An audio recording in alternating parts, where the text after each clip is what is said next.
Harvard study, 80% of Trump coverage was negative during first 100 days. A new Harvard study calculated that no less than 80% of the media's coverage of President Trump during his first 100 days was unfavorable. The Trump administration is setting a new standard for unfavorable press coverage of a president, according to a new study by Professor of Government and the Press Thomas E. Patterson at the Harvard Kennedy School and Shorenstein Center on Media, Politics, and Public Policy.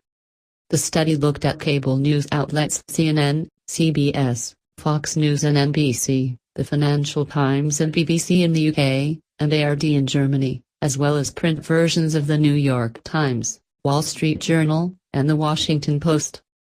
Coverage of Trump was almost constant, taking up 41% of all coverage, 3 times as much as former presidents received.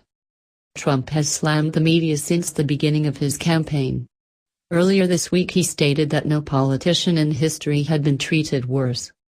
The sheer level of negative coverage gives weight to Trump's contention, one shared by his core constituency, that the media are hell-bent on destroying his presidency, wrote Patterson. On the Fox News specialists, Bernard McGurk said this overwhelmingly negative coverage of Trump is disgusting, but it's not surprising. They're rabid. They're shrill. They're in a feeding frenzy. They're unhinged, McGurk said. CNN has some amazing journalists, Eric Bolling acknowledged. But they're coming in at 93% negative.